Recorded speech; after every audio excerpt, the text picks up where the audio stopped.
जय श्री राधे राधे दोस्तों। जय श्री कुंज बिहारी, जय जय श्री हरिदास। हरे कृष्ण। दोस्तों, वृंदावन एक ऐसी स्थान है जो भगवान को अति प्रिय है। कहा जाता है कि वृंदावन है भगवान की मन, और उसी वृंदावन की कुंज गलियों में प्रकट हुए हैं हमारे सप्त निधियाँ।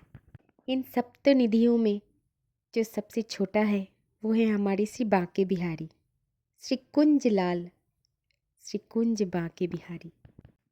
अगर वृंदावन जाओगे तो आपको सुनने को मिलेगा श्री बांके बिहारी जी की बहुत सारी चमत्कारी लीलाएं।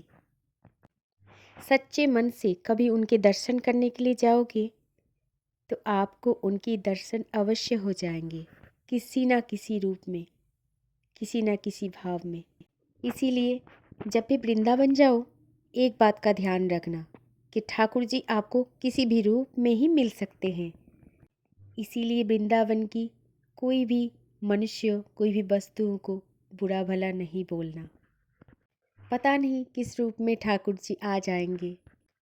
वृंदावन में जब भी हम बांके बिहारी जी के मंदिर को दर्शन करने के लिए जाते हैं तो उस समय हम लोगों को कुछ खास बातों का ध्यान अवश्य रखना चाहिए, ताकि ये दिव्य दर्शन हमारे पूर्ण हो और भगवान की हमें साक्षात दर्शन भी मिल जाए। वो छलिया किसी भी रूप में आकर आपके साथ छलना कर सकती है। तो जब भी वृंदावन जाओ, ये बात का ध्यान जरूर रखना कि किसी भी रूप में ठाकुर जी हमसे जरूर मिलेंगे, क्योंकि हम सब उनके प्रिय हैं। और जब एक प्रिय दूसरे प्रिय से मिलने जाते हैं तो उत्साह जितना हमारे मन में होता है उतना ही उनके मन में भी होता है।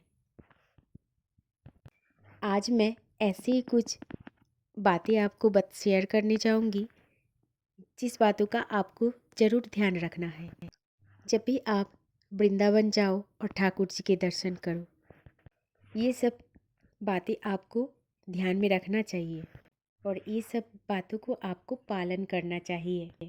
सबसे पहले मैं बोलना चाहूँगी कि श्री बांके बिहारी जी के दर्शन करने के बाद हमें उनकी परिक्रमा करनी चाहिए। इस बात का ध्यान जरूर रखना, ये बहुत ज़रूरी काम होता है। जब भगवान को भोग लगता है या फिर भगवान शयन करते हैं तब उनकी परिक्रमा नहीं करनी चाहिए। भगवान की मंदिर की परिक्रमा सिर्फ और सिर्फ तभी करना चाहिए जब भगवान सिंहासन पे विराजमान हो। यदि आपके पास उतना समय भी नहीं है और शक्ति भी नहीं है तो फिर आप एक स्थान पे 4 बार घूम करके भी मंदिर की परिक्रमा कर सकते हैं और मन में भगवान की चिंतन करते हुए ये परिक्रमा तो सभी लोग कर सकते हैं।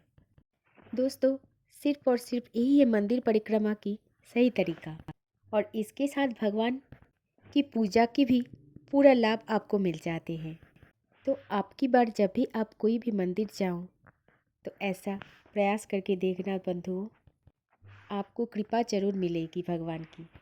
दूसरी बात ये ध्यान रखना है, जब भी हम मंदिर में भगवान की दर्शन करके बाहर आ चुके होते हैं तभी हमें मंदिर के गेट के पास कुछ क्षण बैठना चाहिए और फिर भगवान की ध्यान करना चाहिए, क्योंकि ये बहुत ही ज़्यादा महत्वपूर्ण है कि हम उस पवित्र स्थान पर कुछ देर ही सही बैठकर भगवान की याद करें, उनका ध्यान करें, उसकी छवि को हम आँखों में बिठाकर हमारे साथ ले जाएं।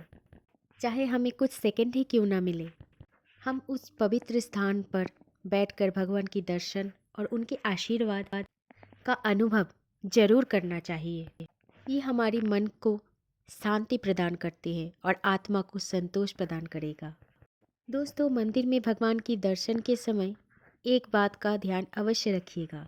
दोस्तों, भगवान की दर्शन करने के समय ये कोई आवश्यकता नहीं है कि हमें फूलों का ही माला चढ़ाना है। उससे ज़्यादा कई गुना प्रभावी है भगवान के लिए राधा नाम की एक माला जप कर भगवान को प्रदान करें। दोस्तों, भगवान श्री बांके बिहारी को श्री जी का माला अर्पित करना अत्यंत पुण्यकारी है। राधा नाम की माला का जाप करके हम भगवान को अपनी भक्ति और श्रद्धा को व्यक्त कर सकते हैं, क्योंकि श्री बांके बिहारी जी को राधा नाम की माला जाप करके भगवान के चरणों में अर्पित करने से हमारी भक्ति पूरी हो जाती है। दोस्तों, भगवान को राधा नाम इतने प्रिय है कि अगर कोई व्यक्ति अपने मुख से रा उच्चारण करे तो प्रभु उसके सम्मुख आकर बैठ जाता है। धा तक वो बैठा ही रहता है। सोचो, एक बार राधा जाप करने से भगवान आके आपके सामने बैठकर सुनता है, तो राधा नाम दिन भर जाप करने से भगवान कितने बार आपके सम्मुख आ जाएंगे। ऐसा करने से श्री बांके बिहारी जी का कृपा हमें अवश्य मिल जाती है।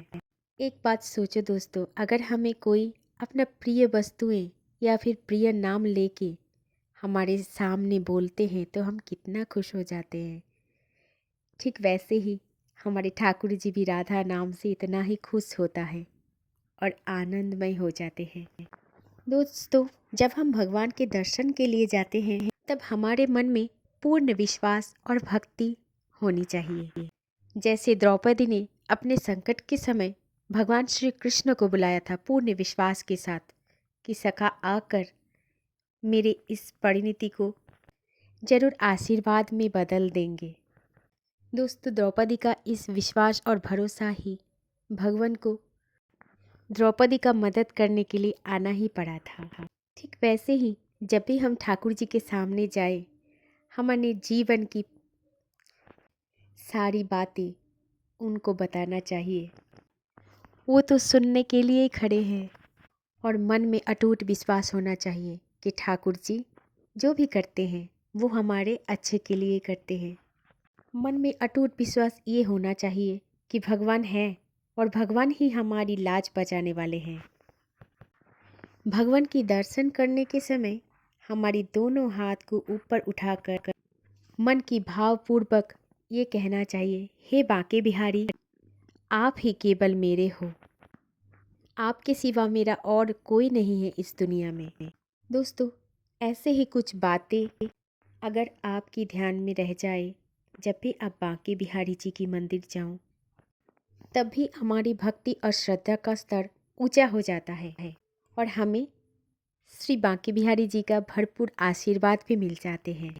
इसी प्रकार ऐसे ही बातों को अगर हम अपना लें तो भगवान से साक्षात दर्शन को प्राप्त हम कर ही सकते हैं। दोस्तों, भगवान को कुछ नहीं चाहिए, आपका चढ़ावा कुछ भी नहीं चाहिए उनको तो बस एक शुद्ध मन चाहिए, जिस मन में बस बिहारी जी बैठा हो और मुख में राधा नाम हो और हृदय में भगवान के प्रति अटूट विश्वास और भरोसा हो। तो यकीन मानिए दोस्तों, आपको भी भगवान की साक्षात दर्शन जरूर होंगे। वो हम सबकी सुनते हैं, सबका ख्याल रखते हैं, वो हम सबकी दुखों को, सबके कष्ट को जानते हैं, लेकिन हम सब उनको ढूंढने में बहुत देर कर देते हैं। मैं एक बात तो यकीन से कहती हूँ, कभी अगर आपको 10 मिनट भी समय मिले, उनके साथ जुड़ जाइए। देखना, जीवन में सिर्फ आनंद ही होगा। और इसी प्रेम आनंद के साथ बोलिए, जय जय श्री राधे राधे, जय जय श्री कुंज बिहारी, जय जय श्री हरिदास, हरे कृष्ण। मेरे बांके बिहारी, मेरे कुंज बिहारी, जय जय श्री राधे राधे। और एक बात बंधु ध्यान रखना, अगर बिहारी जी को आपसे मिलना है तो फिर अब ज़रूर उनकी कृपा पाओगे। इसलिए दोस्तों, जब भी आप बिहारी जी के सम्मुख जाओ, मन से सिर्फ प्रेम की बारिश कर देना। देखना, बिहारी जी आपके सम्मुख आ ही जाएंगे। जय जय श्री राधे राधे।